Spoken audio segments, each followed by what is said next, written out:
व्यक्ति है वो केवल जो चीज़ें पहले से चलाई आ रही हैं उनको उनके पे कोई रिसर्च करने की नहीं होती है। जर्नली उन चीज़ों का बस साथ में लेके चलना, जैसे परंपरा कह देते हैं हम लोग, उस तरह से लोग अधिकांश 90% लोग जीते हैं। और परंपराओं के आधार पर अगर हम चीज़ें करेंगे तो उसमें रिजल्ट कोई नहीं आएंगे। तो चीज़ें समय के अनुसार बदलती रहती हैं। फिर दूसरा, जिस भी मास्टर्स ने कोई भी चीज़ तैयार की है किसी गुरु ने, तो उस वक्त उसकी जो दृष्टि रही होगी, जो खोज रही होगी, समय के साथ साथ वो खत्म होती चली जाती है। और फिर चेतनाएं आती रहती हैं समय समय पर, और चेतनाएं उनका अलग से दोहन करती है, फिर धुलाई करती है, उनका धुलाई करके नए तरीके से उनके सामने लाती है कि जिस भी टीचर ने जो चीज़ें तैयार की, जो टेक्निक्स तैयार की हैं, वो टेक्निक्स किस लिए थी, किन कारण था। फिर कभी चेतना निरंतर विकास कर रही है तो जो नई चेतनाएं आती है उसमें नया कुछ जोड़ दी जाती है, क्योंकि रिसर्च हो रही है, पूरे ब्रह्मांड की रिसर्च है। पूरे ब्रह्मांड में सब कुछ है। अलग अलग मास्टर्स या गुरु कहते हैं, बुद्ध पुरुष आते हैं, वो जितना उस समय की स्थिति होती है उस ब्रह्मांड से खींचते हैं और आगे वाली जनरेशन के लिए, पीढ़ी के लिए लेके चले जाते हैं। तो जो नए मास्टर्स आएंगे वो उसको भी लेंगे, क्योंकि उस समय का सत्य था। लेकिन क्योंकि वो चेतना, ये ना सोचो कि जो नई चेतना है वो और ज़्यादा और विकसित होगी। एक जरूर है, पुरानी का हम लोग सम्मान करते हैं, उसकी खोज रही होती है, लेकिन नई चेतना अगर वो चाहेगी तो उससे ज़्यादा विकसित होगी, क्योंकि निरंतर जो ब्रेन है हमारा विकसित होता जा रहा है। तो उसमें वो खोज करता है और खोज करके और नए तरीके से लोगों के सामने लाता है।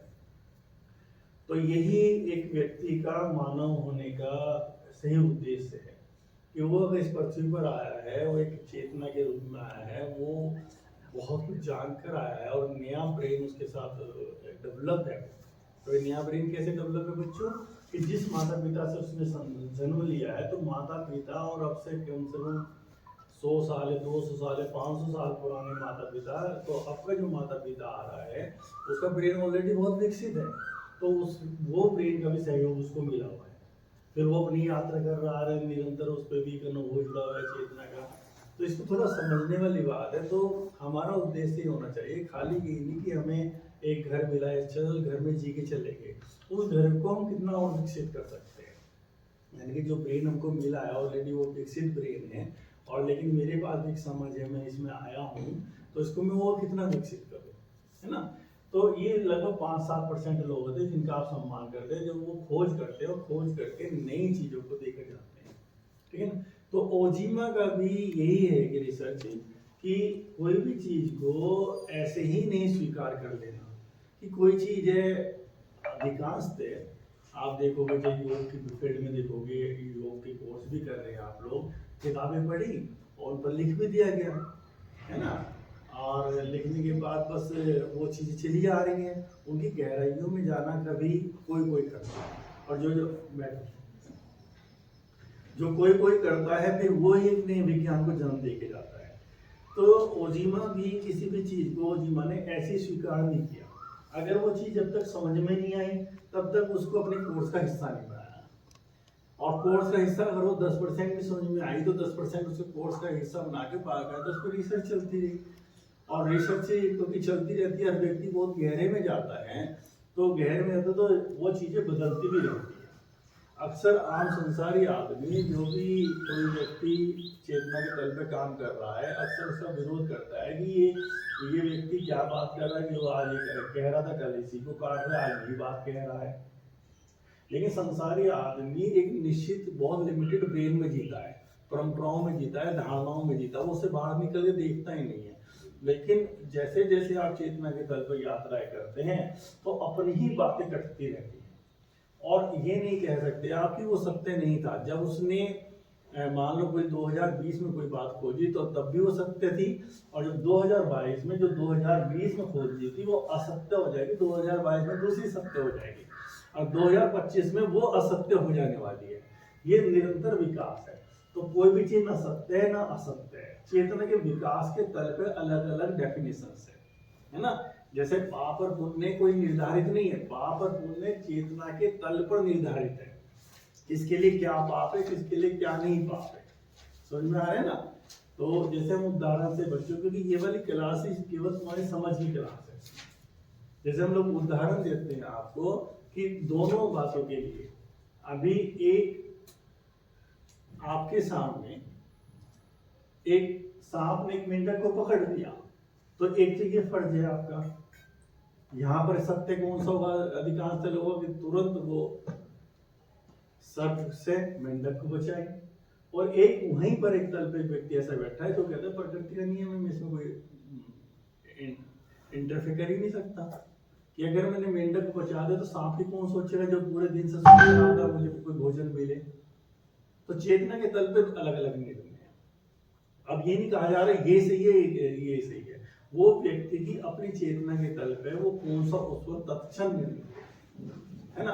तो इसीलिए जितने भी लोग चेतना के तल पे काम करते हैं उनकी रिसर्च भी बदलती रहती है, क्योंकि और गहरे कुछ होती रहती है।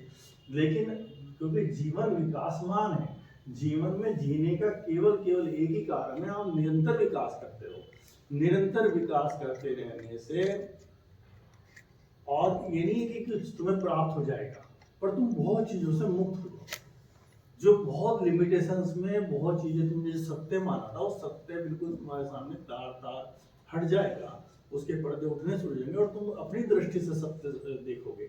जब तुम अपनी दृष्टि से सत्य देखने लगते तो बहुत छोटी बातें, लिमिटेशंस वाली बातें आपके जीवन से हटनी शुरू हो जाती है। वही सुख और आनंद होता है और कुछ नहीं होता है।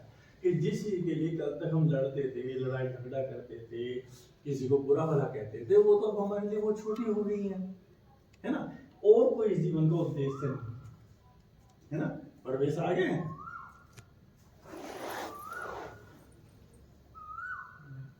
हाँ, प्रवेश का कल एक पर्सन था ना मेरे पास फोन पे कि जीवन का उद्देश्य क्या है।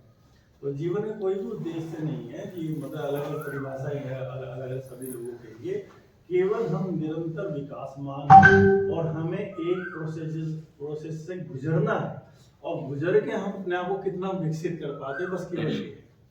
और किसी माध्यम से हो सकता है ना।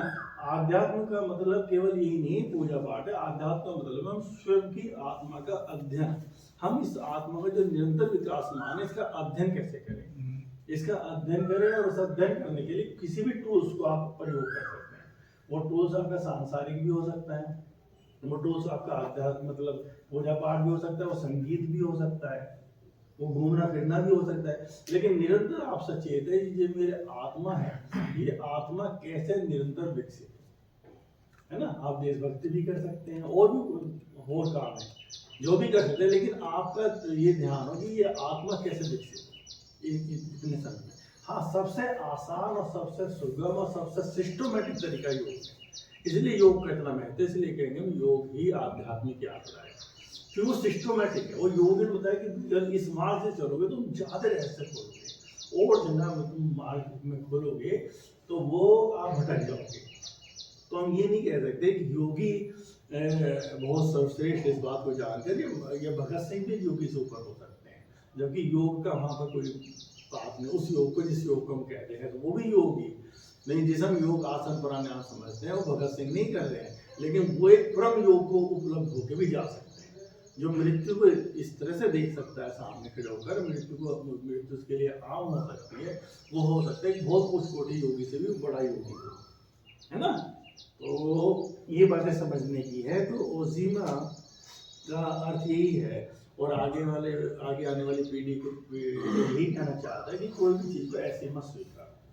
तो हर चीज़ की रिसर्च करो, जो चीज़ तुम कर रहे हो उसके बारे में विचार करो, मंथन करो, ये चीज़ें कैसे कैसे डेवलप हुई, क्योंकि क्या है उनकी खोज करो, ठीक है ना। अध्ययन करो जाते थे, अध्ययन करते करते ये नहीं किताबों से तुम्हें मिलेगा, लेकिन अध्ययन करते करते आप इन टीम में ऐसे पहुंच जाते हैं जहाँ कोई परम शक्ति जो बराबर सहयोग कर रही है, तरंगों के माध्यम से आपको मैसेज देते हैं, तो आप एक ऐसी स्टेट में पहुंच जाते हैं, वहां से आप क्लिक करने लगते हैं चीज़ों।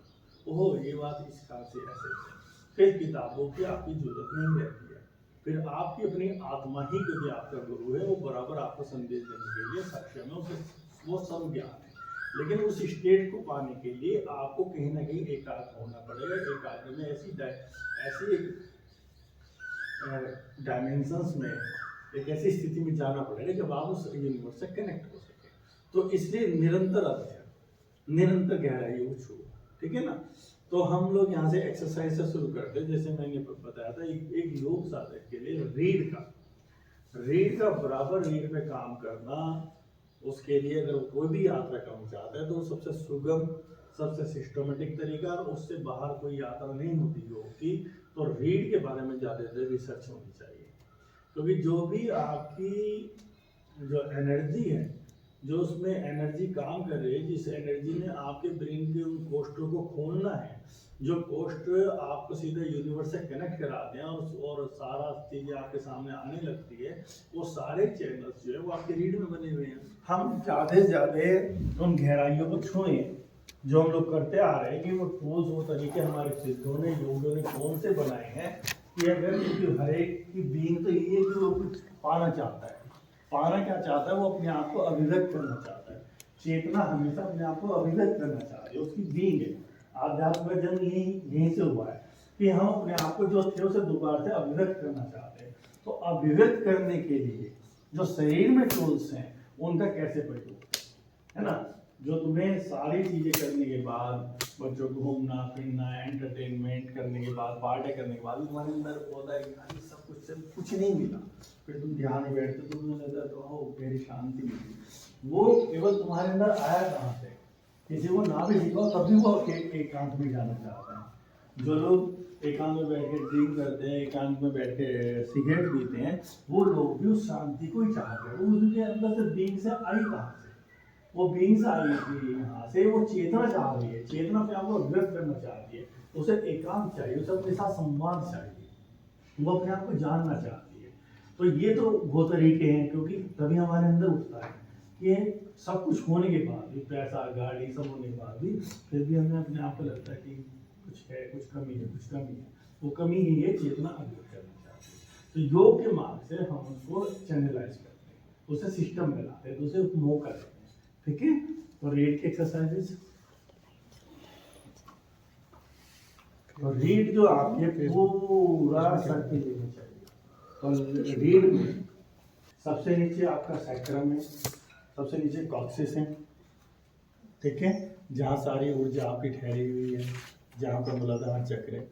उसके बाद एक सैक्रम है, सैक्रम की बहुत जिम्मेदारियाँ, सारा ब्लड वेसल्स जितने भी काम कर रही हैं वो सैक्रम कमांड करता है। ऊपर से आपका आगे लंबर, जहाँ पर नाभि का केंद्र है, तो वहाँ अपने केंद्र है, हारा केंद्र वहीं पर है ना, और आपका नाभि वहीं पर है। फिर उसके बाद आगे आपका थोरोसिक्स, ये वाला पार्ट आ गया, आपका हर जगह केंद्र है। तो उसके बाद आपका सर्वाइकल आ गया है ना। तो ये सारे सेंटर हैं। तो इस सेंटर को हम कैसे चैनलाइज करें? तो इन्हें रीड ना समझ के इसके अंदर चैनल्स है एनर्जी की, जो हमें खोलते हैं।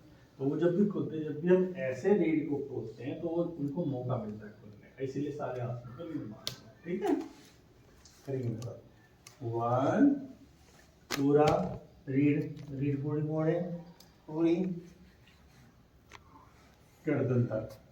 टू, आपको रीड पे ध्यान देना है।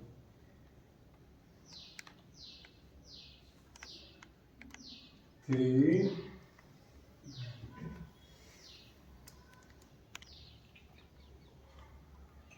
फोर,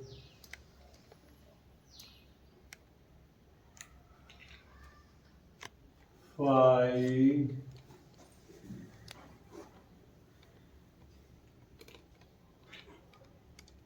सिक्स,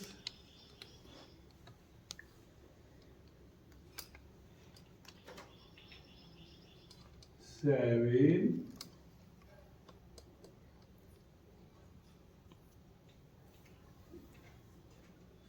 8,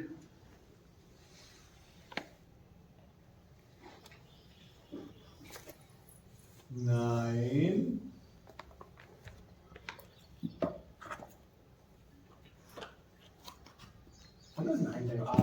18 टाइम भी कर सकते हैं, 36 टाइम भी कर सकते हैं, आपको होता है।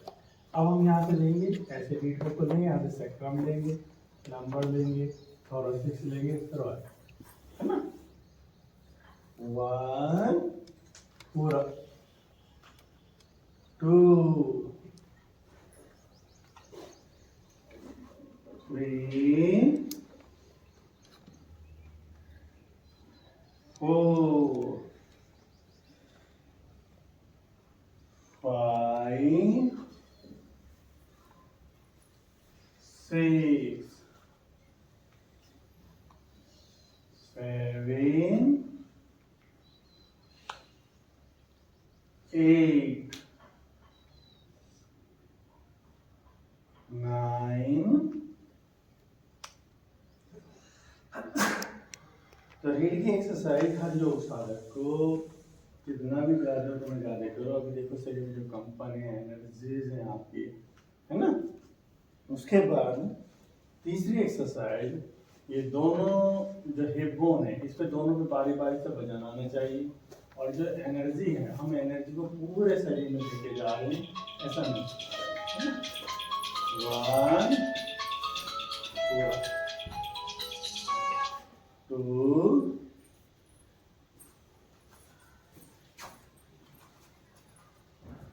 3 4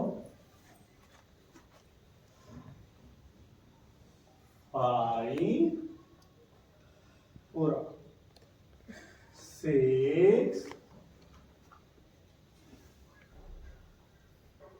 7 8 9। रिवर्स 1 4 2 3 4 5 6। ठीक है, ये एक्सरसाइजेस 9 टाइम 18 टाइम 36 टाइम आप कर सकते हैं। ठीक है, तो टेक्निक का पता होना चाहिए। और ये एक योग साधक को जो गहराई से यात्राएं कर रहा है, अपने जीवन में इसको जोड़ के चले बैठ। और आप देखो कि बॉडी को महसूस करो, अपनी बॉडी में एक एनर्जी लेवल महसूस करो। फिर जितने भी न्यूरॉन्स हैं सारे आपके रीढ़ से जुड़े हुए, सारे नाड़ी के माध्यम से ना। तो अगर हमने रीढ़ पे सही तरीके से काम कर लिया तो फिजिकल लेवल पे भी हम लोग अपनी बॉडी को बहुत ज़्यादा मतलब स्वस्थ रख पाएंगे, है ना। और फिर क्योंकि आध्यात्मिक यात्रा जो स्वयं की यात्रा है वो भी यहीं से शुरू होती है। ठीक है ना। अब हम आगे चलेंगे ओजिमा के कोर्स की तरफ, और थोड़े थोड़े ओजिमा के कोर्स को पूरा करते चले जाएंगे और थोड़ा संवाद करेंगे, है ना। ज़्यादा हम गहराई से पहुँच सकें। तो ओजिमा में मूलाधार चक्र की साधना चल रही है। तो जितना भी रिसर्च करेगी, मूलाधार चक्र जो कॉक्सिक्स से बिल्कुल नीचे होता है और जिसके अंदर एक जबरदस्त एनर्जी है, और लेकिन वो एनर्जी भी बंद है। और वो एनर्जी हमें सर्वाइवल के लिए मिली भी है, भी उतना काम दे रही है। लेकिन अगर हम उसको एक्टिवेट कर दें तो हमारे जीवन में कितनी घटनाएं घट सकती हैं और घट रही हैं, घटती हैं, है ना। तो यहाँ से योग की यात्रा शुरू होती है कि हम जब उसकी गहराइयों से एनर्जी को जब समझते हैं और एक व्यक्ति के साथ कितनी चीज़ें हो रही है, उस एनर्जी की जिम्मेदारी दी हुई है, और वो जो एनर्जी आपके अंदर है वो एनर्जी सीधी ब्रह्मांड से कनेक्ट है। तो जैसे ही वो फैलती है एनर्जी, तो ब्रह्मांड से वो सब चीज़ें खींच के हमारे लिए लाती है। ठीक है ना। तो उससे संबंधित कौन से आसन हो सकते हैं, तो एक आसन है विभक्त पश्चिमोत्तान आसन। तो उसमें मूलाधार चक्र की साधना में उसको जोड़ा गया है ना, जो सीधा हमारे मूलाधार चक्र को एक्टिवेट करता है। लेकिन यहाँ हम दूसरी साइंस बताएंगे कि ये एक ओजिमा के साधक को पता होना चाहिए कि वो किस तरह से किस किस चीज़ों में सहयोगी है। तो आज में से विभक्त पश्चिमोत्तान आसन कौन करके दिखाएगा? तुम्हें मालूम है अक्षर विभक्त पश्चिमोत्तान आसन करके दिखाओगे?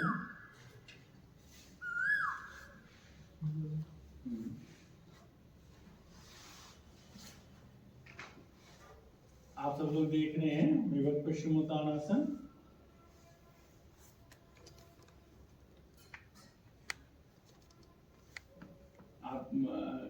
आप इधर करके दिखाओ ताकि सब बच्चों को पता लग जाए।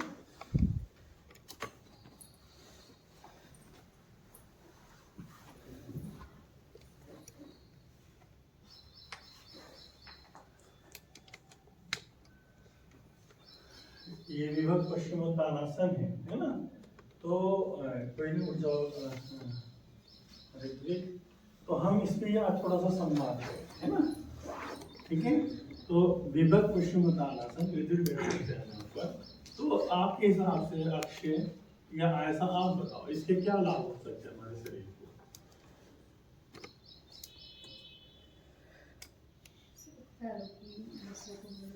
जो हमारी रीढ़ से नीचे वाली पैरों में जाती है, जो भी खिंचाव करता है उसको फ्लेक्सिबल करता है। और जो मेरिडियन जुड़ी हुई है लेग से, जैसे हम उसको पकड़ते हैं तो वो पॉइंट होती है, दबती है। तो जो भी अंगूठी के नीचे जो भी पॉइंट होगा जिसमें मेरिडियन का होगा, वैसे तो ये हमारा फिंगर नेक से भी जुड़ा होता है, हाथों से नेक भी जुड़ा हुआ है और लेग से भी ऐसे होता है। और जब हम इसको पॉइंट करते हैं तो जो भी इससे जुड़ी हुई प्रॉब्लम होगी हमारी वो ठीक होंगी। और दूसरा जब हम रीढ़ को फ्लेक्सिबल मतलब मोड़ेंगे तो जो हमारी मूल बंद की ऊर्जा है वो ऊपर की तरफ खींचेगी। बाकी कौन कौन सी मेरिडियन जुड़ी होती है? अब ये समझने वाली बात है कि बच्चों जो यहाँ सीखना है वो जीवन में आपने कि दो मेरिडियन अभी अब तक तुमने अंगूठे पकड़ रहे थे, सभी लोग अंगूठे पकड़ रहे थे और अंगूठ रहे थे, लेकिन दो मुख्य मेरिडियन है जो हमारे स्टमक को संभालती है, जो स्टमक से होके जा रही है, जो पेट से होके जा रही है। एक है लीवर और एक है स्प्लीन, है ना। दूसरी बात यहाँ समझनी है कि इसे हमने क्यों जोड़ा है इसमें कि मूलाधार चक्र जो है, जो हमारा स्प्लीन है वो पृथ्वी तत्व से जुड़ा हुआ है। हमारे ऑर्गन्स भी अलग अलग तत्वों से जुड़े हुए हैं, ठीक है ना। तो योग के अनुसार जो पृथ्वी तत्व से जो हमारा ऑर्गन जुड़ा है वो स्प्लीन जुड़ा हुआ है ना। एक तो समझने वाली बात है। फिर दो मेरिडियन है जो लीवर है और जो स्प्लीन, इन दोनों को ये प्रभावित करती है। इन दोनों ये पॉइंट है वहाँ पर। कौन कौन से पॉइंट हैं वत्सल? इन पॉइंट के नाम बताओ। इन दोनों के पॉइंट सर, एक तो LV3 है सर, और बताओ कौन कौन से पॉइंट हैं? यहाँ पे LV1 तो LV2 और SP2 पॉइंट है ना। फोटो है यहाँ पर? अच्छा फोटो सामने है, देखिए। हाँ, स्प्लीन क्या हो गया और LV2 हो गया। उसके बाद हाँ देखिए ये दिख रहा है SP2, ये मेरिडियन जा रही है स्प्लीन की और कहाँ तक जा रही है? यहाँ तक होते होते होते ये हमारे, ठीक है, ऊपर चेस्ट तक जा रही है ना, लेफ्ट साइड में। स्प्लीन किधर होता है? किधर होता है सामान्य स्प्लीन? लेफ्ट साइड में।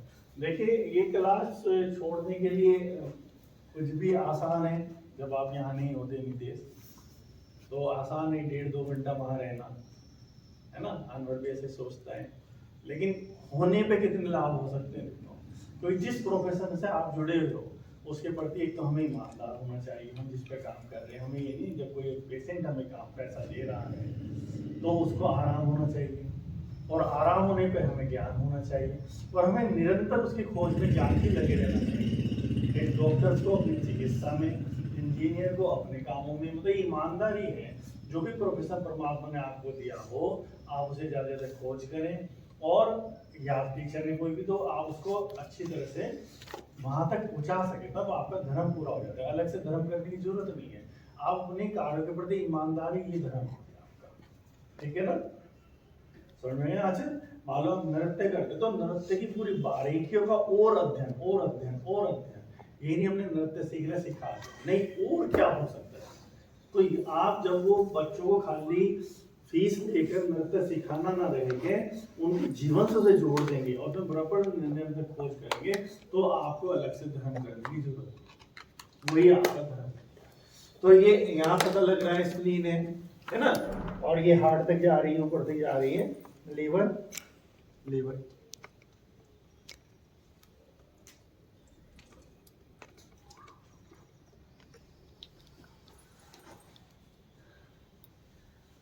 ये यहाँ पर लीवर, ये चलो जो ये अंगूठा है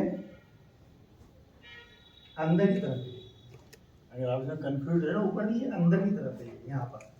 तो ये जो चीज है, ये जो चीज है, ये लीवर और स्प्लीन के दोनों पार्ट, ठीक है।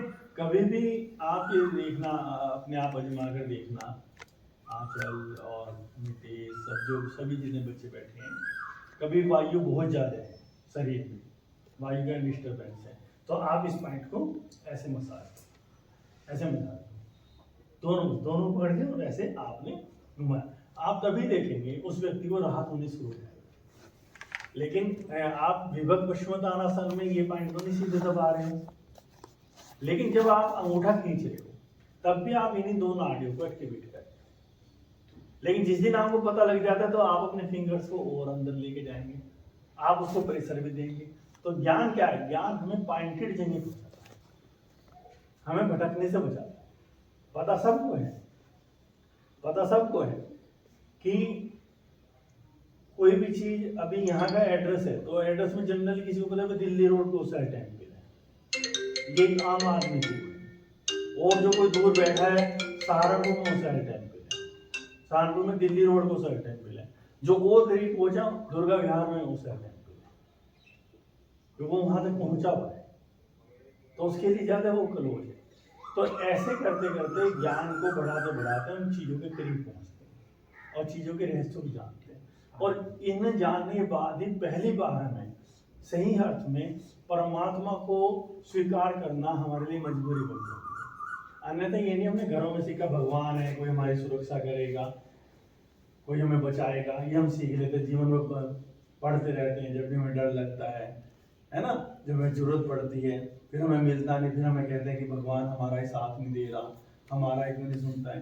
तो भगवान का मतलब जो भी वो शक्ति है, वो शक्ति की जो व्यवस्था है, ये व्यवस्था है उसने जो बनाई है हमारे लिए, यहाँ से हम पता लगता है कोई शक्ति तो है, कैसी व्यवस्था है बनाई उसने। तो यहाँ से परमात्मा को मानना शुरू होता है कि ये व्यवस्था किसने बनाई। फिर व्यवस्था ये बनाई, फिर उन खोजों ने खोजा हमारे लिए, क्योंकि उसी का चक्र चल रहा है, उसी की शक्ति चल रही है चारों तरफ परमात्मा की। लेकिन जो जिस चीज में गहराई से जाएगा वो खोज के ले आएगा बाहर। फिर हम उसे परमात्मा स्वरूप पूछते हैं, अपने सिद्धों को, अपने योगियों को क्यों पूछते हैं? यार इतना बड़ा विज्ञान हमारे लिए छोड़ दिया और फिर भी हम दुख झेल रहे हैं। तो दुख तो झेलेंगे, दुख कौन झेलता है? अज्ञानी है ना। अज्ञानी का मतलब ये नहीं है कि वो पढ़ा लिखा नहीं है, उसने खोज नहीं की। जीवन केवल एक खोज है, आगे प्रवेश ठीक ना बच्चे? नहीं है। कल उसका फोन आया था मेरे पास कि सर एक पर्सन का मुझे जवाब कि मेरे से पूछते हैं। सिर्फ दोनों लेग में होती है? हाँ दोनों लेग्स, दोनों मेरिडियन दोनों लेग्स में होती है। तो अब जब तुम एक बार करोगे विभक्त पश्चिमोत्तानासन और एक आम आदमी विभक्त पश्चिमोत्तानासन कर रहा है तो दोनों में अंतर आ गया। तो चलो करेंगे एक बार विभक्त पश्चिमोत्तानासन, प्रैक्टिकल वे में भी करें ना, उसी तरीके से करो। सर इसमें कमर को वैसे ही आगे खींचिए। हाँ वो भी आप और गहरी खोज में जाओ। अब रीढ़ क्यों आगे रखी गई, पृथ्वी से क्यों छुआ गया है ना, पृथ्वी से क्यों छुआ गया? जब पृथ्वी के पूरे कनेक्शन में आप जाना चाहोगे तो पृथ्वी को आपको अपना जो लेविटेशन पावर उसे खत्म करना पड़ेगा। जब हम ऐसे बैठते हैं तो हम लेविटेशन पावर से भी जुड़े होते हैं, ऊपर की शक्ति से भी जुड़े होते हैं। तो यहाँ साइंस, लेकिन अगर आपको पूरा पृथ्वी से जुड़ना है, पूरे पृथ्वी से प्रकृति के उसमें आना है तो आपको बॉडी को ऐसे करना पड़ेगा, अपनी लेविटेशन पावर को खत्म करना पड़ेगा जो ऊपर से आ रही है। तो गहरी साइंस में तो जिसे चले जाओगे आप, है ना। तो करेंगे एक बार। तो यहाँ आप पृथ्वी के पूरे गुणों को ले सकते हैं। जो सोना बैठ के क्यों नहीं बताया, सोना लेट के क्यों बताया कि प्रकृति में चले जाओ। जब आप पूरा गुरुत्वाकर्षण पे छोड़ दोगे, पूरा लेविटेशन पावर खत्म कर दोगे तो आपको नींद आनी शुरू हो जाएगी। समझ में आ रहा है ना। तो हर चीज की एक साइंस है और योग में इतनी खोज रही है उसकी। चलिए करेंगे अपनी अपनी क्षमताओं के अनुसार से।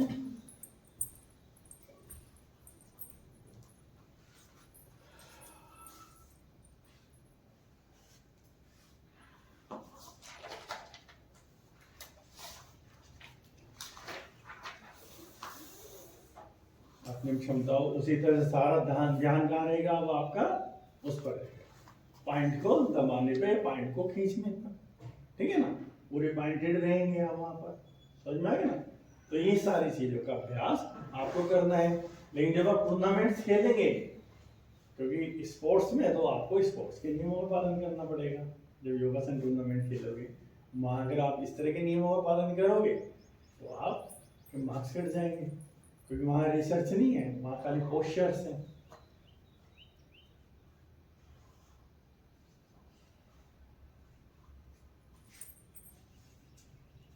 समझ में आ गया ना।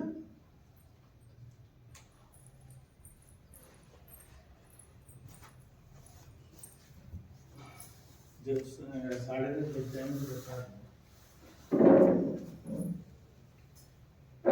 चलिए उठ जाएंगे बच्चों। तो गरिमा, अब पैरों में कुछ आराम है पहले से? चलिए, ये जो चीजें आपको कराई जा रही ना, इनको इसी तरह समझ के करो।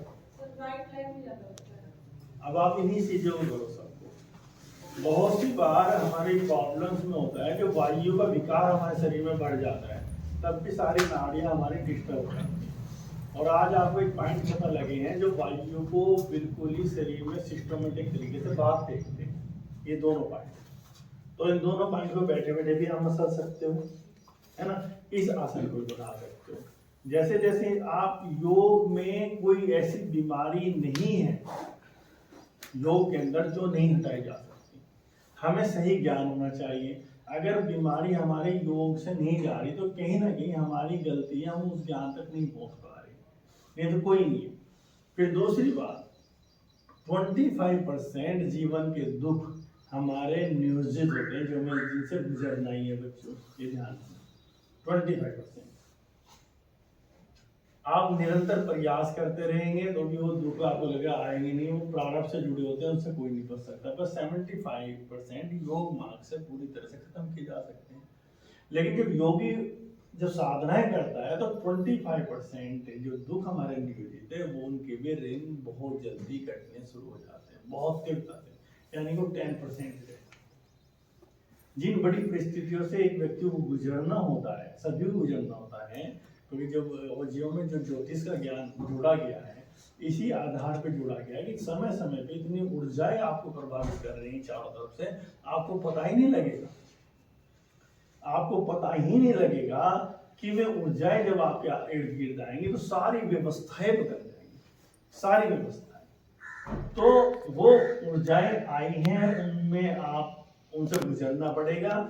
एक मार्ग के संसारी मार्ग, जैसे व्यक्ति संसारी मार्ग की तरफ बढ़ेगा, अपनी चीजों पे उस तरह से नियंत्रण नहीं करेगा तो वो और भटकता भटकता भटकता बहुत ऐसी स्थिति में पहुंच जाता है जहाँ उसका मृत्यु तुल्य कष्ट, मृत्यु तुल्य मृत्यु समान कष्ट होते हैं।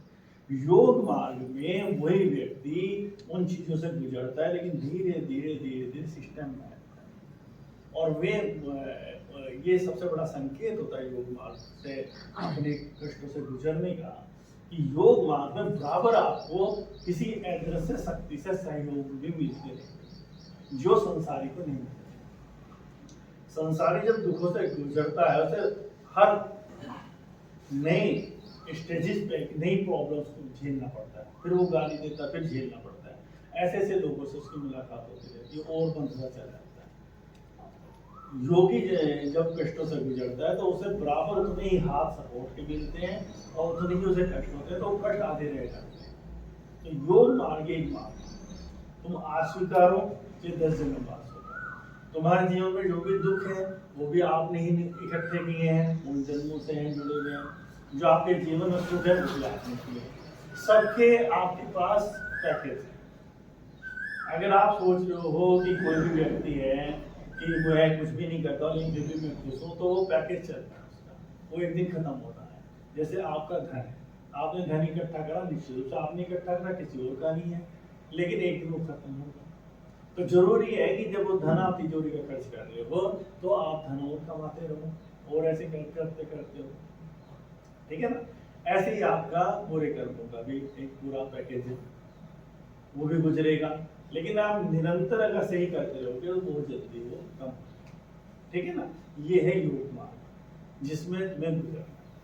तो यहाँ से हम आगे अपने कोर्सेज की तरफ बढ़ेंगे बच्चों। भैया जो आपने ये बताया है, आपने सॉफ्ट डाल रखी है, समझ नहीं आया।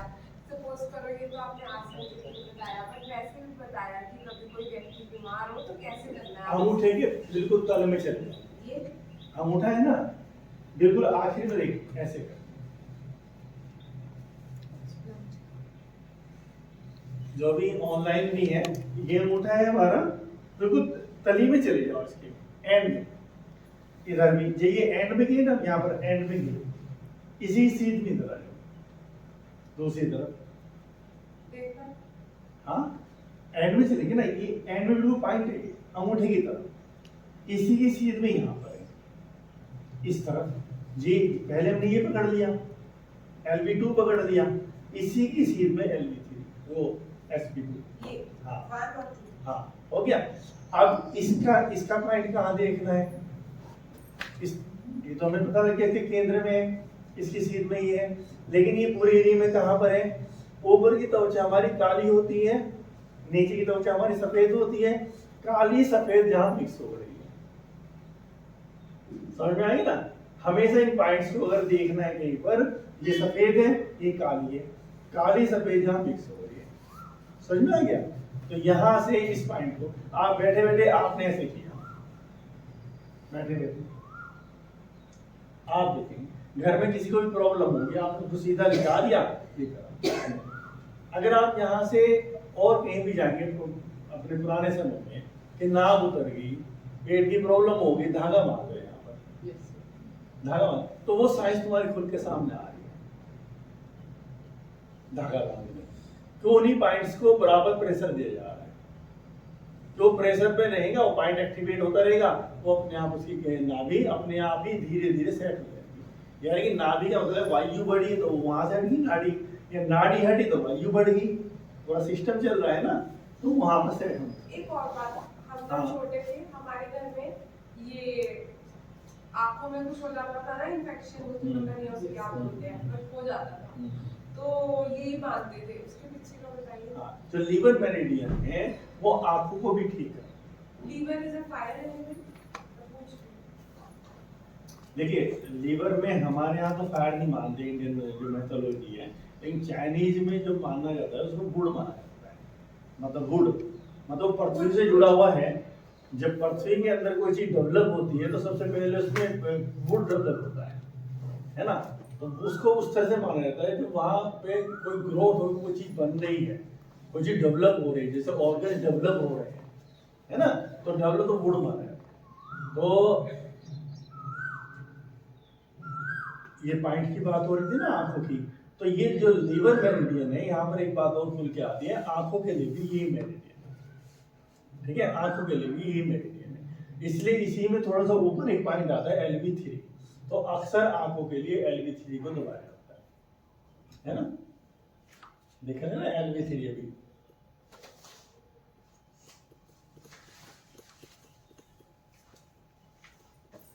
ये LV3 दिख रहा है ना, ये इसका जो पॉइंट होता है जहां पर उंगली और अंगूठा दोनों यहाँ पर जहां मिल रहे हैं, आगे तो जुड़ जाते हैं ना, यहाँ पे अलग है, यहाँ जुड़ जाते हैं, तो जहां ही जुड़ रहे हैं वो LV3 है।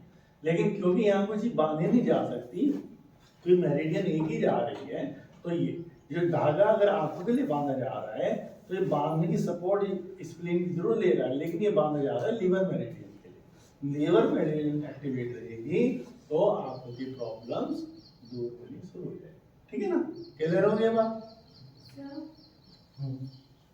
ये मेरा आसन किसी नहीं करना चाहिए, मतलब अभी जिसको बताना किसी मतलब प्रिकॉशंस लेने चाहिए, मैं किसको बैक की प्रॉब्लम हो तो उसे करना चाहिए, नहीं करना चाहिए।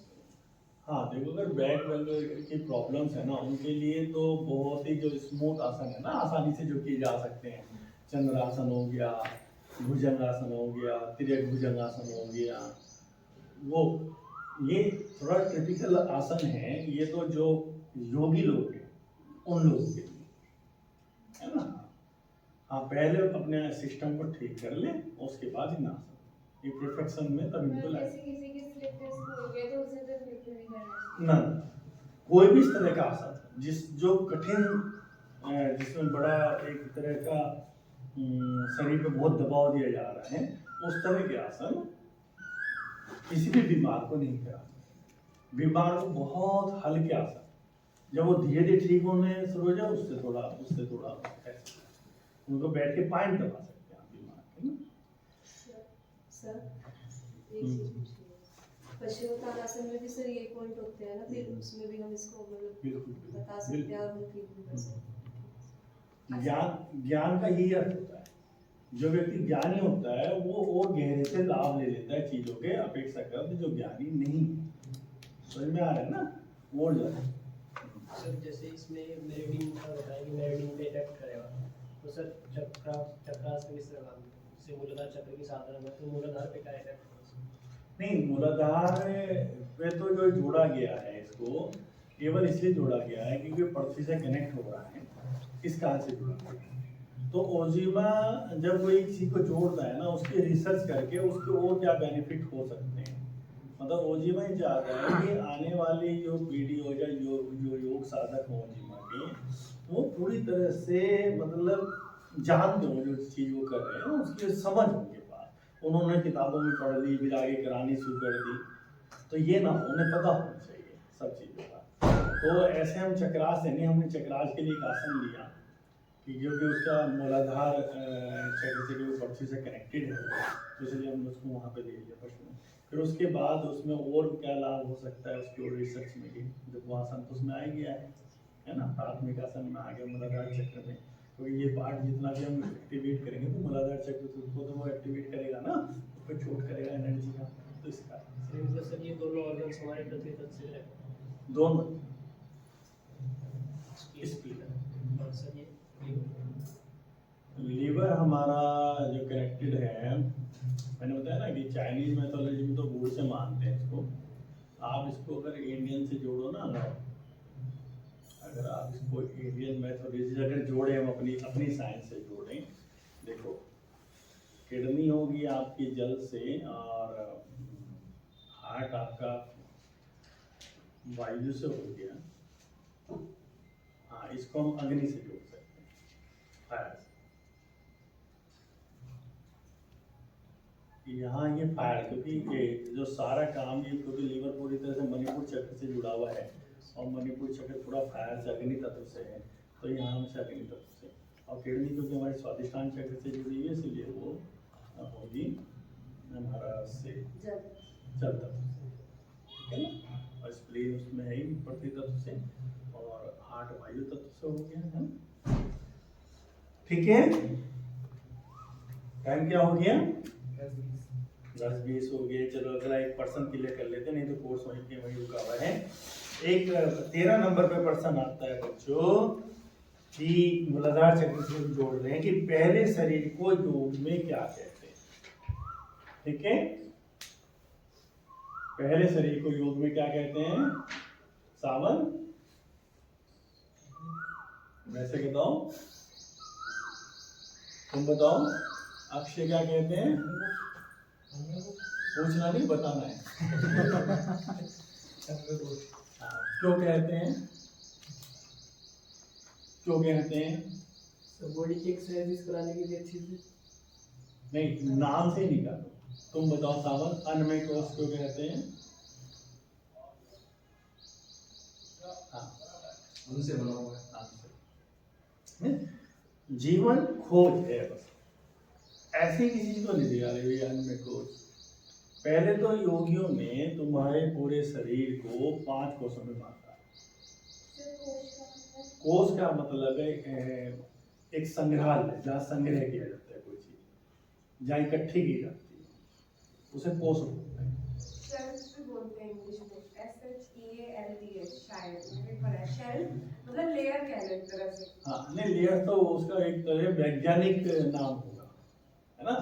लेकिन अगर हम एक आम भाषा में बताएं तो जहाँ कोई चीज इकट्ठी हो रही है, जैसे ना राहत कोष, जहाँ पैसा इकट्ठा होता है राहत के लिए, है कोषाध्यक्ष, जो पैसे का अध्यक्ष होता है, पैसे के कोष, है ना। तो कोष यहाँ वो इकट्ठा हो रहा है, ठीक है। तो ऐसे योगियों ने जब इसकी रिसर्च करी, 5 भागों में इसको बांटा है। एक अन्नमय कोष, प्राणमय कोष, मनोमय कोश, विज्ञान में कोश, आनंद। तो ऐसे ही पांचों शरीर हैं और एक शरीर से दूसरे शरीर की क्षमताएं ज्यादा हैं, दूसरे से तीसरे शरीर की क्षमताएं और ज्यादा हैं, तीसरे से चौथे शरीर की क्षमताएं और ज्यादा हैं, और चौथे से पांचवें शरीर की क्षमताएं तो लगभग संपूर्ण है। एक योग साधक को अन्य कोश के साथ साथ प्राणमय कोश को जानना, प्राणमय कोश के माध्यम से मनोमय कोश को जानना, मनोमय कोश के पे साधनाएं करके विज्ञानमय कोश को जानना, और विज्ञानमय कोश को जानने के बाद स्वयं को जानना आनंद। वो आनंद में, लेकिन वो आनंद उसका जो छिपा हुआ है उसके ऊपर लेयर से विज्ञानमय कोश है ना, उसका एक भाग है। विज्ञानमय कोश जो छिपा हुआ है वो मनोमय कोश से छिपा हुआ है। जितनी सूचनाएं हैं, धारणाएं हैं, जो समाज से दी हुई है, उनसे ढक गया है। तो एक्चुअल साइंस, हम ये वाली साइंस तो जानते हैं, हम वो वाली साइंस नहीं जानते।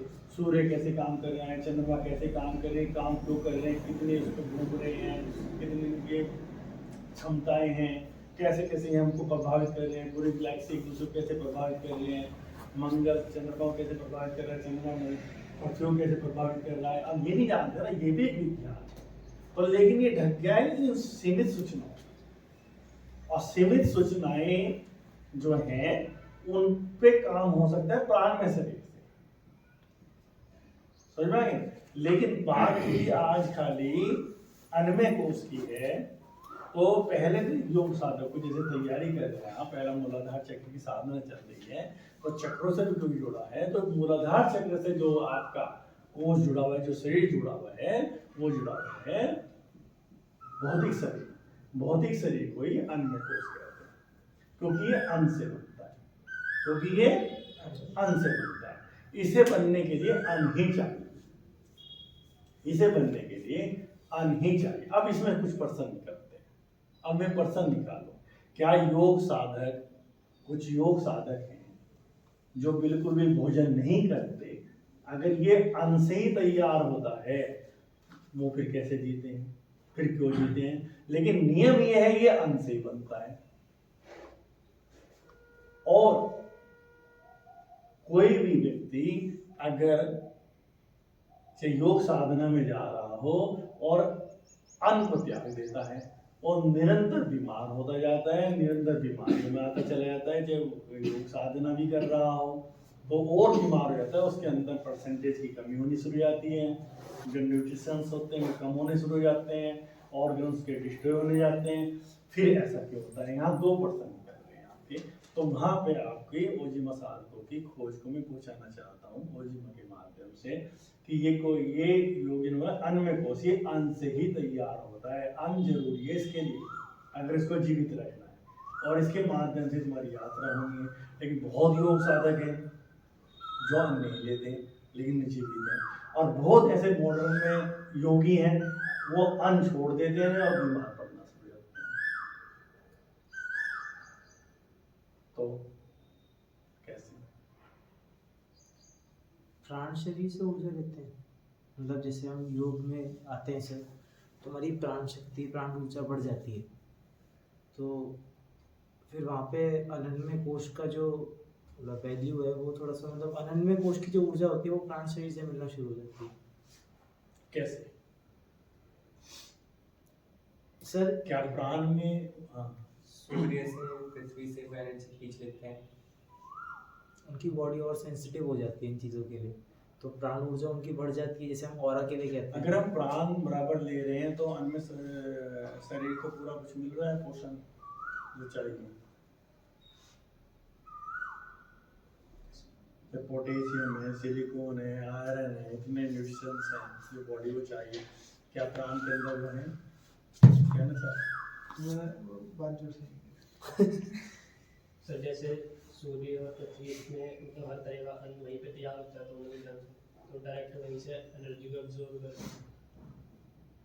सर, जैसे कि भोजन भी प्राण से ही तैयार होता है, कि पृथ्वी पौधा है, पृथ्वी से और उससे एनर्जी लेता है सूर्य से, और तब वो तैयार होता है। फिर हम उसको भोजन करते हैं तो अंत में उसे प्राण में ही तोड़ा जाता है, जैसे हमें प्राणी जीवित कहा जाता है। तो जो प्राणों में टूटता है वो प्राण हमें मिलते हैं, वो उसकी हर चीज़ की पूर्ति, एक जो मेंटेनेंस नरिशमेंट का काम होता है वो प्राण करते हैं।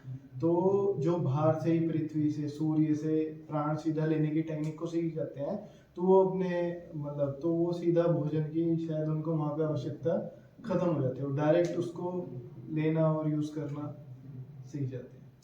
ऑनलाइन पे कोई कुछ कहना चाह रहा हो बताओ, कुछ बताना चाह रहा हो तो पूछ सकते हैं।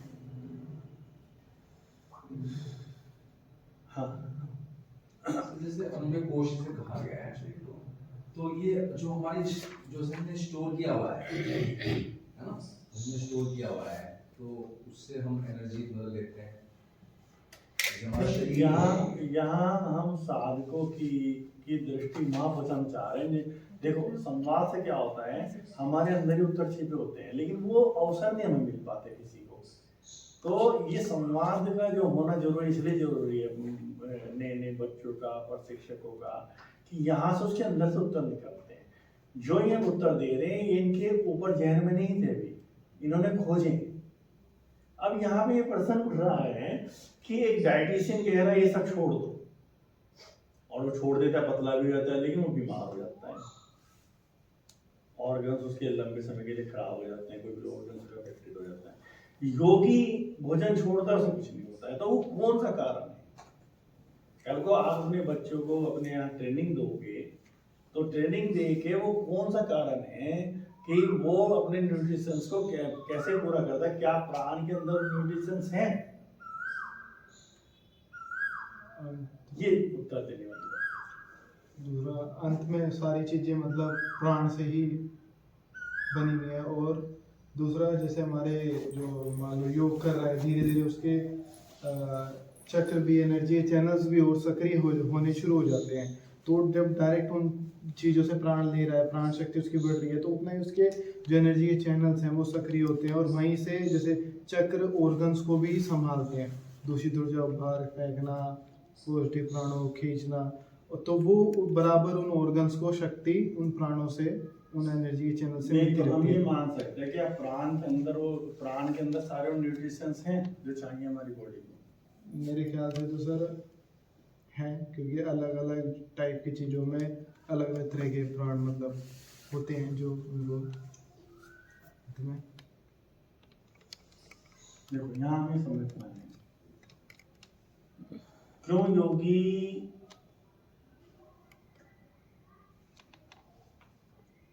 बिना भोजन के भी लंबे समय तक शरीर को स्वस्थ रखता है, बल्कि और ज्यादा स्वस्थ कर पाता है।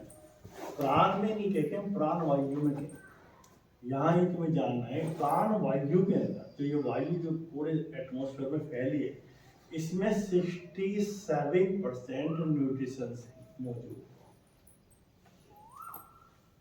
जो लोग डाइटिशियन पे डाइट पे रहते हैं, अपने आप ही बिना, नहीं कह रहे कि जो डाइटिशियन कराते हैं वो गलत करा रहे हैं, ऐसा नहीं कह रहे। उनकी अपनी साइंस है, नॉलेज है, क्या कम करना क्या नहीं करना। लेकिन एक आम आदमी ऐसे ही पढ़ के खाना पीना छोड़ देता है और पतला तो हो जाता है, भी कमजोर हो जाता है।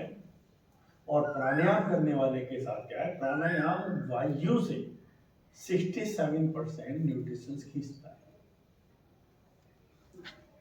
तो 67% की पूर्ति प्राणायाम वाला वायु से कर देता है। तो इसलिए प्राणायाम करते हुए भोजन छोड़ पाना वो संभव है 67%। ठीक है। और 93% न्यूट्रिशंस हम पृथ्वी से प्राप्त कर सकते हैं। 93%। जर्नल भोजन करने वाला भी पूरे न्यूट्रिशंस नहीं देता है, वो भी कितना देता है, 60-70% ही न्यूट्रिशंस ले पाते हैं। 60% तब भी बॉडी चला रहे हैं। जब हम लोग सारी चीज़ें थोड़े ले रहे हैं, एक बैलेंस डाइट थोड़े ले रहे हैं। कभी हमने ये खा ले घर में, कभी ये खा ले, तभी हम 60% पे जीवन चला ही रहे हैं। 50% भी देते हैं तब भी ठीक रहता है। लेकिन अगर हम प्राणायाम निरंतर कर रहे हैं तो 67% न्यूट्रिशंस अगर हम उससे ले सकते हैं, वायु से खींच सकते हैं। प्राणायाम तो प्राण शरीर को ही मिलेगा, प्राण तो प्राण शरीर को मिलेगा, फिर प्राण के साथ आप प्राण वायु खींच लें। जिसके साथ आपके पास पूरे वायुमंडल में फैले हुए न्यूट्रिशंस आ रहे हैं। और जब आप पृथ्वी से कनेक्ट होना सीख लेते हैं, जब आप पृथ्वी से कनेक्ट होना सीख लेते हैं, तो 93% न्यूट्रिशंस, 93% पूरी बैलेंस डाइट होती है, पूरी बैलेंस, यानी कि उसके बाद डाइट मतलब पूरी बॉडी की एक एक चीज के लिए 93%। क्योंकि जितना भी हम ले रहे हैं भोजन के माध्यम से, जो भोजन खा रहे हैं, बिल्कुल बैलेंस डाइट में भी हम 80-85% से ज़्यादा नहीं ले सकते। तो जो बैलेंस डाइट में हम लोग ले रहे हैं, उसे पका रहे हैं, वहाँ पे न्यूट्रिशंस बहुत कम हो जाते हैं। फिर वो वहाँ से खेतों से आती बहुत कम हो जाते हैं। तो बहुत चीज़ें, लेकिन पृथ्वी एक ऐसी चीज़ है जो 93% न्यूट्रिशंस की रखते हैं। इसलिए नंगे पैर चलना जो बताया है ओजिमा में हर व्यक्ति को, अगर आप आधा घंटे लगातार नंगे पैर चलते हैं पृथ्वी पर, तो आप बहुत न्यूट्रिशन शरीर से लेते हैं, पैरों पर बहुत बीमारी अपनी करनी। फिर पृथ्वी से कनेक्ट होने के लिए जो ओजिमा में जो टेक्निक जोड़ी गई है वो है एम्ब्रेसिंग ट्री। एम्ब्रेसिंग ट्री का अगर आप अभ्यास करते हैं, उसका 30 मिनट की टाइमिंग होती है। एम्ब्रेसिंग ट्री अगर आप करते हैं तो 30 मिनट में आप पृथ्वी पर यानी जमीन पर, मिट्टी पर 30 मिनट अगर करते हैं, तो धीरे धीरे वो सारी एनर्जी आपके पैरों के माध्यम से आपके शरीर में आनी शुरू होती है। तो मूलाधार चक्र को भी एक्टिव करती है और समस्त न्यूट्रिशंस को आपकी पूर्ति करती है 30 मिनट की एम्ब्रेसिंग ट्री। तो कहते हैं भूख लगती होगी, हैं क्या कह रहे हैं? अगर मुझे भूख लगती होगी तो वो कैसे? देखो भूख का जो संबंध है ना, वो अधिकांश जब न्यूट्रिशंस पूरे हो रहे हैं तो भूख तो नहीं लगती, लेकिन भूख भी लगती है और साइकोलॉजिकल भूख होती है हमारी, वो जीव से है उसका संबंध, वो हमारी इच्छाओं से, डिजायर से। अन्यथा तो एक टैबलेट ऐसी है जिसे आप खा लो तो पूरे दिन खाना की जरूरत नहीं है, वो अपने आप में पूरा कर देती है। ऐसी टैबलेट तैयार हो चुकी है। तो भूख तो नहीं है, भूख का मतलब क्या है, शरीर को भूख लगी, शरीर को न्यूट्रिशंस की जरूरत हो रही है, पानी की जरूरत है तो हॉट सूखने शुरू हो जाते हैं, भोजन की जरूरत होती है तो वो तो पूर्ति हो जाती है इन्हीं चीज़ों से। लेकिन फिर भी हमें भूख लगती है, वो हमारे जीव की, हमारी आदतों की होती है, वो भूख नहीं होती है ना। सर प्राण और प्राण वायु में क्या डिफरेंस है सर? नहीं, प्राण तो एक बहुत सूक्ष्म एक एनर्जी है, और वायु में पूरा ये वायुमंडल में सारे जो पृथ्वी से आ रहा है, जो सूर्य से आ रहे, सारे तत्व इसमें है, वो फैले हुए हैं। जैसे जो हम हमेशा कंटिन्यूसली लेते हैं वो प्राण वायु लेते हैं, वायु के माध्यम से प्राण लेते हैं, वायु के माध्यम से प्राण, वायु के माध्यम से प्राण लेते हैं। जैसे आपने अभी बताया कि 67% न्यूट्रिएंट्स होते हैं इसमें, हमने उसको ले लिया तो ऑर्गन्स की तो अपनी पूर्ति लगभग हो ही रही है सर, इतनी मतलब 50 से ज़्यादा ही है। फिर भी मतलब कंटिन्यूसली मतलब किसी को भूख लगना, मतलब इस तरह से अनन्य कोश की पूर्ति जो होती है उसकी इच्छा फिर इतनी ज़्यादा क्यों होती है जब हम कंटिन्यूसली ले ही रहे हैं उस चीज़ को? वो हमें आदत होती है, बचपन से आदत है, बचपन से भोजन की हमें आदत है, भोजन के बिना हम रह नहीं सकते। लेकिन जो योगी लोग हैं, योगी लोग प्राणायाम जब करते हैं वो भोजन नहीं लेते, उनकी जरूरत नहीं होती। और भी है योगी जो सीधे सूर्य ऊर्जा ले रहे हैं, वो भी भोजन नहीं लेते, उन्हें जरूरत नहीं है भोजन की। ये हमारी आदत है और ये हमें बीमार करती है, ना कि हमें स्वस्थ करती है। हम लगते बड़े इकट्ठे करते हो, लेकिन हम बीमार हैं, भोजन लेने के कारण हम बीमार हैं। मतलब प्राणायाम की बात, जब हम भोजन ले रहे हैं तो हम बीमारी को इकट्ठे करें, क्योंकि ऊर्जा तुम्हारी पूरी होगी। तुम प्राणायाम बहुत अच्छे तरह से करते हो, भोजन की आवश्यकता नहीं है, लेकिन हमारी आदतें, और आदतें वो हमारी मेमोरी के अंदर, मेमोरी सेल्स है हमारी, वो आदतें खाली हमारी ही नहीं है, हम जो सेल्स लेके आ रहे हैं अपने मम्मी पापा से, और हमारे मम्मी पापा जो दादा दादी से लेके आ रहे हैं, दादा दादी जो परदादा दादी से लेके आ रहे हैं, वो मेमोरी में हमारी, वो मांगे उन्हें उस मेमोरी को, उस डीएनए को पलटना ही योग साधना है। योग साधना और कुछ नहीं है कि हम उनके इतने वसीभूत हो, पीछे से हमारे पूर्वज से चल के आ रहा है। योग साधना वो कुछ भी नहीं है। योग साधना का अर्थ है कि अगर वो हमारे लिए सहयोगी नहीं है, उस डीएनए को, उस डीएनए के उस मेमोरी को वहां से बदल दें। हाँ, कास्टिज्म में भी, हर चीज में भी हम पीछे से सब लेकर आ रहे हैं। जो भी हमारा स्वभाव है, ब्राह्मण है, क्षत्रिय है, क्षुद्र है, वो लेकर आ रहे हैं। सब में उतने ही परसेंट गुण है, उतने ही परसेंट अवगुण है। योग साधना का मतलब ये नहीं है कि गुणों को तो रख लिया जाए, क्योंकि वो चेतना के विकास में सहयोगी है। अवगुण जो उसके साथ उसमें उस माहौल में रहते आए, उनको बदल दिया जाए। वो केवल योग साधना से बदले जा सकते हैं और किसी से नहीं बदले जा सकते। इसलिए सारे आसनों की खोज है, इसलिए सारे प्राणायाम की खोज है, इसलिए सारे साधनाओं की खोज है कि उसको कैसे बदले। वो हमारी मेमोरी में, जो हम कहते हैं ना आदत एकदम हो जाना, वो आदत पिता में, माता में, दादा से, दादी से, वहीं से चल के आ रही, तो उसको धीरे धीरे बदलना, वो सब योग साधना। वो जब आप सचेत होते हो, होशपूर्ण होते हो, उनको ऊर्जा नहीं देते हो, तो वहां से धीरे धीरे तो आप बदल सकते हो। समझ में आ रहा है ना? एक प्रश्न और था इसमें टाइमिंग आपका उसका खत्म हो जाएगा, चलिए बाद में है ना? बाद 10:40 हो गया। 10:40 हो गया, क्योंकि मैं चाहता हूँ कि हर सेशन में ध्यान जरूर। मुझे बल्कि अब एम्ब्रेसिंग ट्री कराना था आपको, तो एम्ब्रेसिंग ट्री में भी टाइम बहुत ज़्यादा लग जाएगा। अब हम ध्यान के लिए बैठे। सर जैसे नीज की प्रॉब्लम हो सकती है, वो एक कर सकते हैं आसन है, नहीं करना? हाँ, इसकी नीज में पेन रहता है। खत्म कर देगा, बिल्कुल ही खत्म कर देगा। सारी नीचे के पोर्शन के सारी बीमारियां दूर कर देगा एम्ब्रेसिंग ट्री।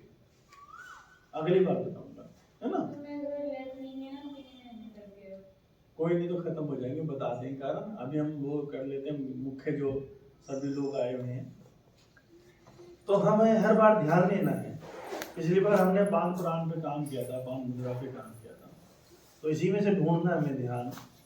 तो एक हमारे पर आ रहा है 17 नंबर पे प्रश्न, मूलाधार चक्र की परिभाषा।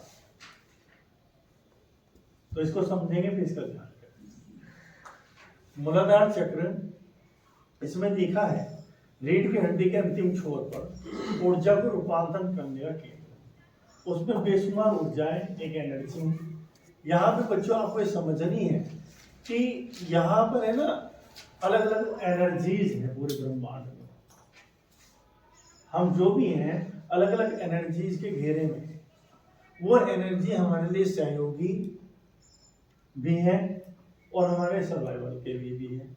हम कैसे जिए, उसमें दोनों भाग हैं। हम इस पृथ्वी पे कैसे जिए जहाँ इतना कुछ है, शक्ति चाहिए हमें लड़ने के लिए, उनसे संघर्ष करने के लिए, और वहां से डेवलप भी करना है हमें। तो जो वो ऊर्जा मूलाधार चक्र पे है, वो ऊर्जा हमें सर्वाइवल के लिए, जीने के लिए, खाने पीने के लिए, रहने के लिए, सोने के लिए सहयोग करती है। उसे बोलते हैं मूलाधार केंद्र पर बैठी ऊर्जा।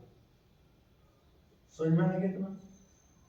तो अगर हमें कल को ये महसूस होता है कि मुझे भोजन की आवश्यकता है, मुझे मकान की आवश्यकता है, मुझे कपड़ों की आवश्यकता है, मुझे अपना स्टेटस बनाना है समाज में, तो हमें किस ऊर्जा का सहारा लेना है? मूलाधार चक्र पे जो ऊर्जा बैठी है उसका। और मुझको संघर्ष के साथ सारी चीजें को अपना स्टेबल करना। तो हम मूलाधार चक्र, उसके निगेटिव गुण भी, उसके पॉजिटिव गुण भी है। एक तरीके से वो ऊर्जा, क्योंकि ऑलरेडी आपके अंदर है, वो ऊर्जा ऑलरेडी आपके अंदर है। आप लड़ झगड़ के भी अपना साम्राज्य या अपना स्टेटस बना सकते हैं। वही ऊर्जा है मूलाधार चक्र की, जो मकानों पे कब्जे कर सकती है, जो पैसे में घूस ले सकती है और पैसा इकट्ठा कर सकती है, पैसा बना सकती है, गाड़ी खरीदना, कपड़े पहनना, ये सब वही ऊर्जा काम करती है। लड़ना, झगड़ना, मेहनत करना, एक शहर से दूसरे शहर जाना, वो वही ऊर्जा काम करती है। वो ऊर्जा आध्यात्मिक तरीके से प्राप्त की जा सकती है, क्योंकि वो जब ऊर्जा एक्टिवेट होती है तो ये चीजें आपके जीवन में आनी शुरू हो जाती हैं। लेकिन आध्यात्मिक तरीके से आप निगेटिव चीजों से, क्योंकि जो भी कर्म इस पृथ्वी पे किया जाएगा उसका भुगतान आपको करना ही पड़ेगा, कोई नियम नहीं है। कोई ऐसा अस्तित्व का नियम ही नहीं कि अगर आप हाथ भी लाएंगे, इस हाथ का भी कहीं ना कहीं आपने एनर्जी को डिस्टर्ब किया, एनर्जी में कुछ जोड़ा, तो उसका रिप्लाई आपको आएगा। आप किसी को ऐसे हाथ हिला रहे हैं या आपको ऐसे हाथ हिला रहे हैं, तो इसका रिप्लाई आपके जीवन में आना ही आना है। छोटी छोटी चीज का आपने किस भाव से कोई बात कही, प्रेम से कही, चोट से कही, तो तुरंत उसके रिप्लाई आपके जीवन में जुड़ गई। वो जरूर है जब वो एनर्जी इकट्ठी हो जाएगी तब एकदम से आपको प्रहार पड़ेगा। जब वो इकट्ठी होगी, अभी वो उसमें पावर इतनी नहीं है, आपकी पावर ज्यादा है। लेकिन कभी ना कभी जैसे जैसे आप सरेंडर कहते हैं नहीं, जब व्यक्ति आध्यात्मिक जगत की तरफ चलता है तो दुख उसका पहाड़ टूटता है। उस पर क्यों टूटता है? उन्हें सरेंडर कर दिया तो भुगतान करो।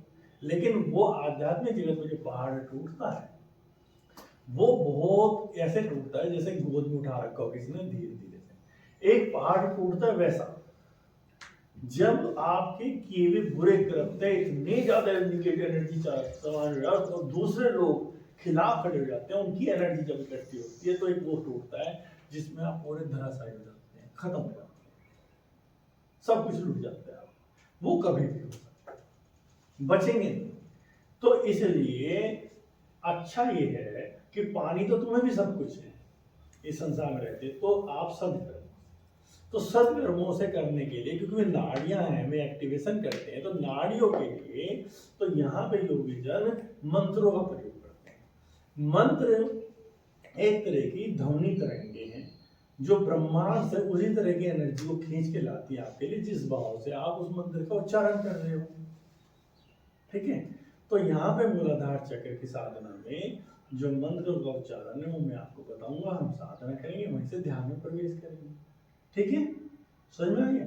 तो बैक स्पेस को, हमारे बाउंस को, है ना, ये तुम्हें जानकारी होनी चाहिए कि स्वादिष्ठान चक्र जो है वो आपके जल तत्व को देखता है, तो ये जो फिजिकल है, जो स्थूल है, उसको मूलाधार चक्र देखता है।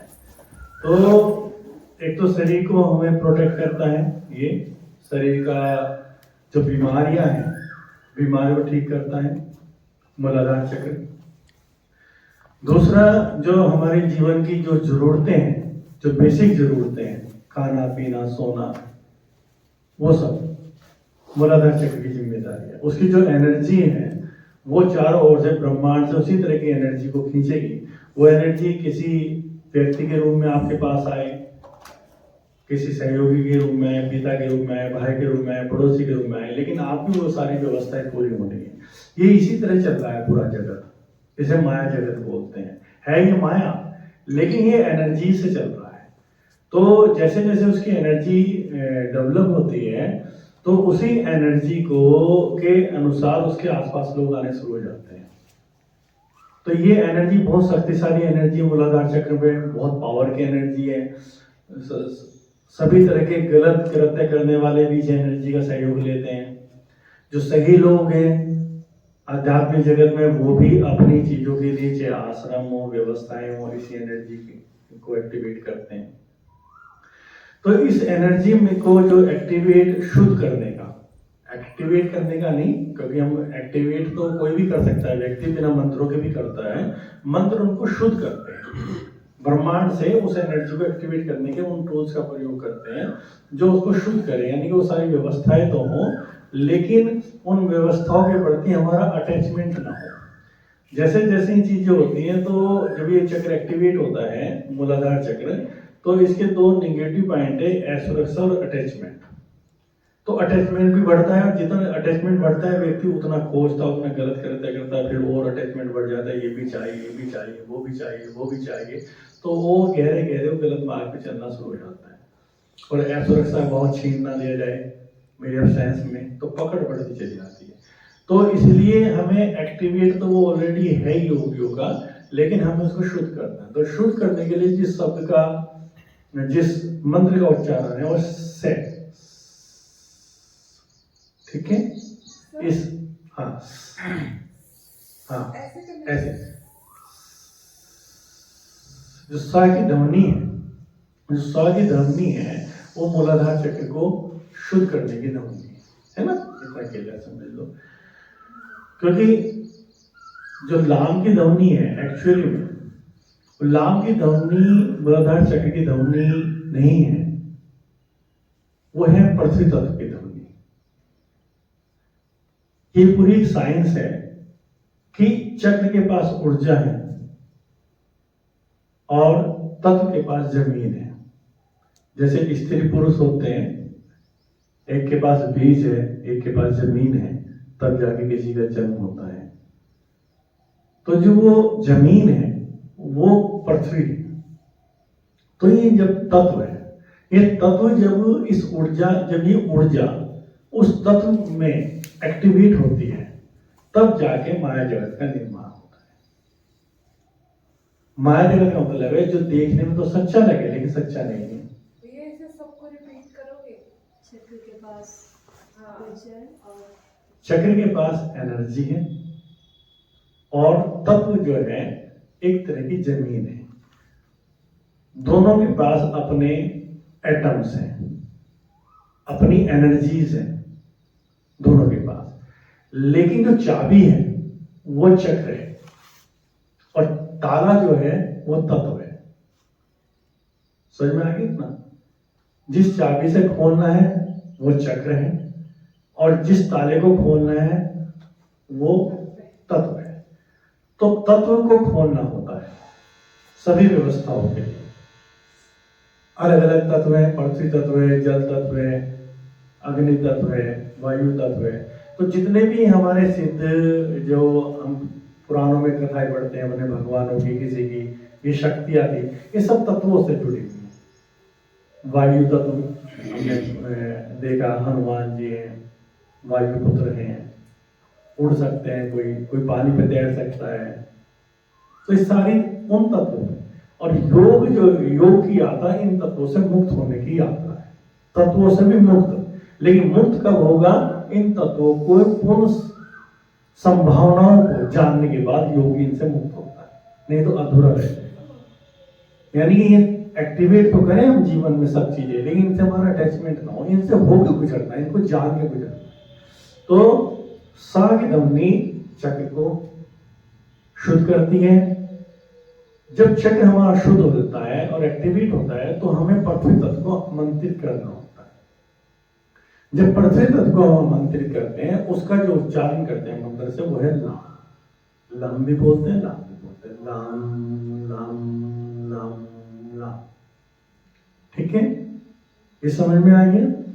तो यहाँ फिर इसी का जब वो योगियों ने जो खोजा और गहरे जाकर इन ध्वनियों को पकड़ा है, उन्होंने इन ध्वनियों को पकड़ा है ना? ये ध्वनियां ऐसी नहीं है जैसी बोली जा रही है। ध्वनियां भी ये ऐसी हैं बोलते हुए जो हम सुनते हैं, उनको पकड़ता है। लेकिन बाहरी संसार में कार्य कराने के लिए बाहर से ही शुरू करना पड़ेगा हमको।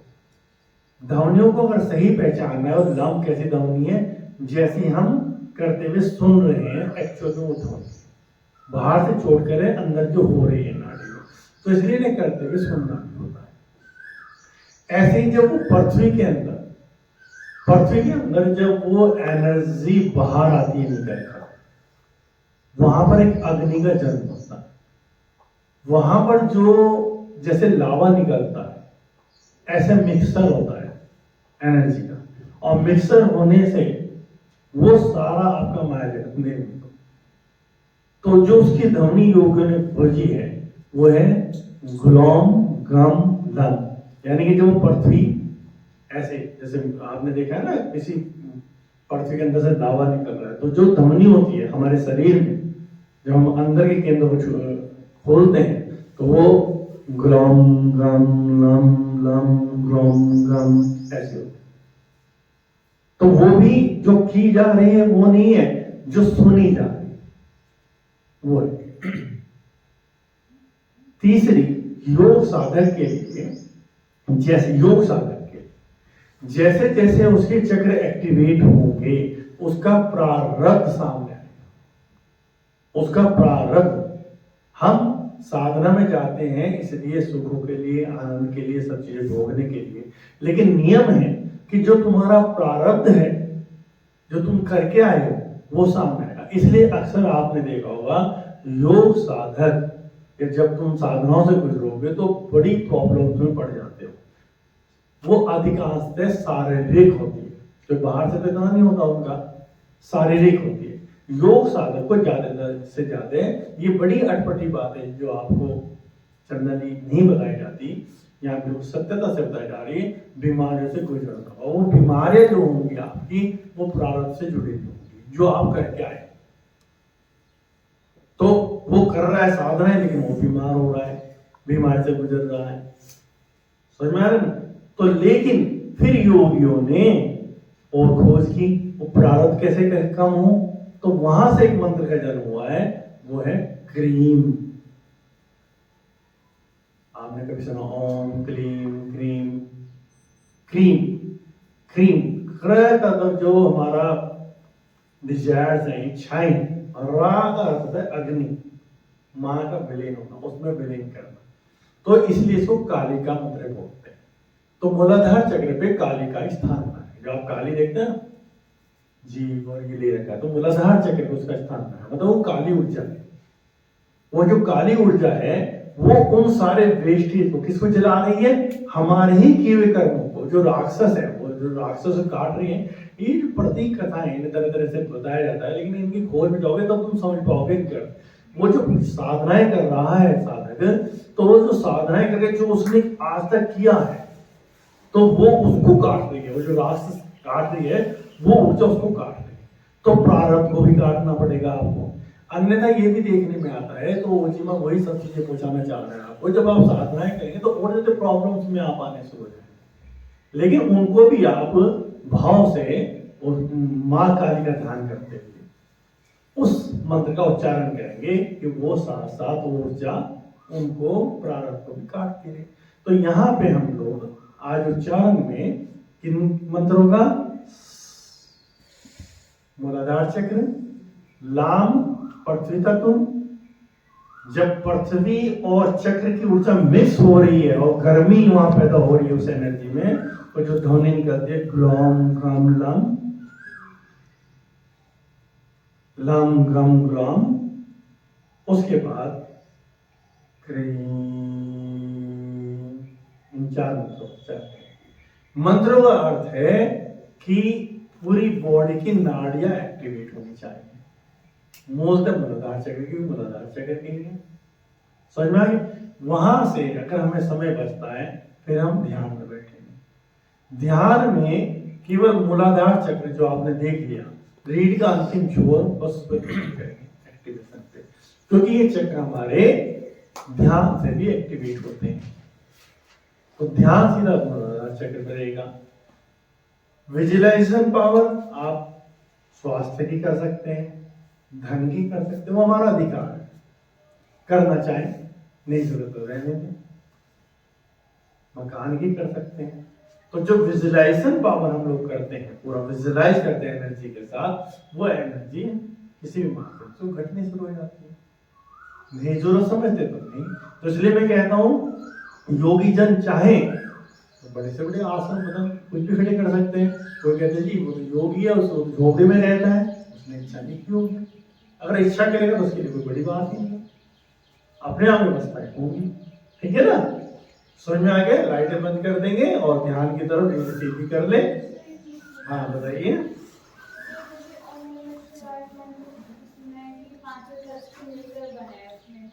तो अगर ओम नमः शिवाय मंत्र का जाप करें तो हमारे हम अलग अलग मिलाऊं या अलग अलग मंत्र करने की जरूरत ही नहीं है। जब हमारा सांस, देखो हर एक की साइंस समझ, हर एक की साइंस समझ। यहाँ तो साइंस की बात है। अब ये लोगों क्या क्या है क्या नहीं है, पहले तो हम लोग सब साइको हैं। 80% साइकोलॉजी काम कर रही है। हम अपने आप को जानने में जन्म दर जन्म लग जाते हैं। हम सब मन है, इसलिए हमें मनुष्य बोल रहे हैं। तो इसलिए सब चीजें ठीक है, कोई चीज गलत नहीं। जिसको जिस रूप में किसको देते उस पर वो काम करने लगता है ना? हाँ, मैं वही कह रहा हूँ, संक्षिप्त में उत्तर देना चाह रहा हूँ, वही आ जाता हूँ मैं बेटा। लेकिन भूमिका बतानी जरूरी है कि ओम नमः शिवाय 3 ही शुद्धतम ध्वनियां है आ उमा ब्रह्मांड में, जिनसे सब ध्वनियों का जन्म हुआ। नमः जहां मन नहीं है, जहां मन नहीं है, यानी कि मैं ध्वनियों को मैं उच्चारण कर रहा हूं ब्रह्मांड के साथ, लेकिन मैं नहीं। शिवाय विलीन, शिव का मतलब है विलीन, जिसका अस्तित्व नहीं है। तो यहाँ योगी जन, यहाँ साधक उस ऊर्जा के साथ होकर अपने आप को विलीन कर रहा है, तो किसी चीज की जरूरत ही नहीं। जब वो विलीन कर रहा है, शिव का अर्थ है जो है नहीं। मैं अपने आप को ऐसे एक अंधकार में ऐसी जगह विलीन करता हूं जहां मैं हूं ही नहीं। जब वो होता नहीं तो फिर सब कुछ होता है, जब कोई होता नहीं तो सब कुछ होता है, तो किसी की जरूरत नहीं है। लेकिन अगर उसका अर्थ पता हो, अगर अर्थ नहीं पता है, अगर वो किसी इच्छा हो, हमारे किसी न किसी तत्व से जुड़े हुए हैं। अभी हाँ। पांचों तत्व मतलब इसमें एग्जिस्ट करते हैं, इन अक्षर में, नाम, मां, शिवाय में। तो फिर हम ये उच्चारण करेंगे तो पांचों तत्व ऑलरेडी बैलेंस हो जाएंगे हमारी बॉडी में भी, वैसे भी। अभी देखो मेरी बात को तुमने ध्यान से सुना होगा, चल कि जहां मैं हूं नहीं, पांचों तत्व नहीं, पूरा ब्रह्मांड उसमें वो आ जाता है, फिर तो मैं नहीं हूं ना, ब्रह्मांड। ये है उसका अर्थ। अब उस दृष्टि से कोई कर रहा है तो सब कुछ है। जब मैं ही नहीं हूं, तू है, मैं तो अपने आप विलीन कर रहा हूं, मैं नहीं हूं, तू है, शून्यता है, घोर अंधकार, कुछ नहीं। ये है ओम नमः शिवाय। और वो कोई इच्छा है तो फिर ओम नमः शिवाय में नहीं। किसी का श्वास कितना भी हो, जैसे मान लो हम सह कर रहे, किसी खत्म हो गया, एकदम से सह दोबारा शुरू कर दे, ये ना सोचे मैं बोलूंगा तभी कर, है ना।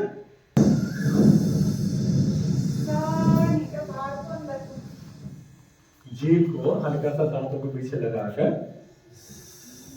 और ध्यान का मूलाधार चक्र, ठीक है ना, समझ में आ गया। शुरू करें, कोई दीवार के सारे बैठना बैठ जाए, बस फिर एकाग्र हो जाए तो अंदर ही पहुंच जाए। चलिए प्राण शक्ति भरेंगे।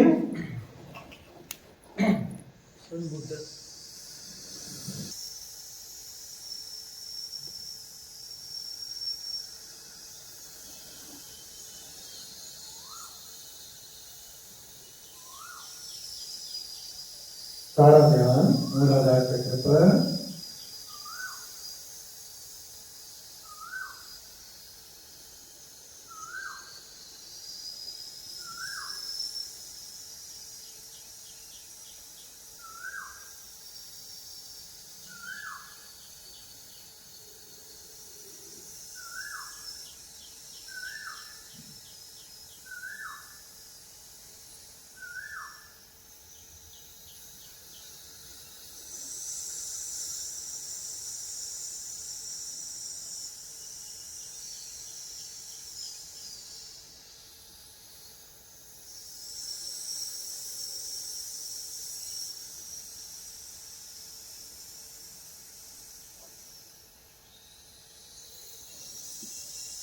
सारा ध्यान मूलाधार चक्र पर।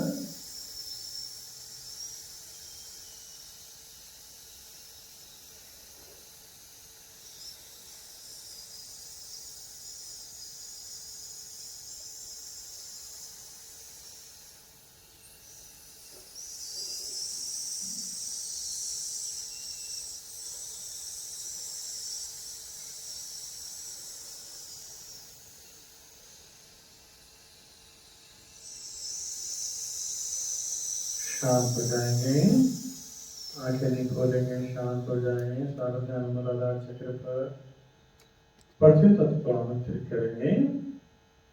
लांग की ध्वनि के साथ मेरे साथ प्राण शक्ति बने।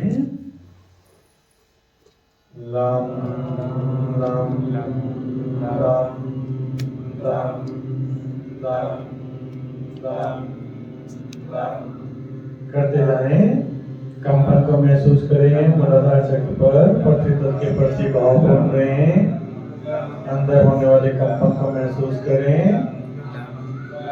Lump lump lump lump lump lump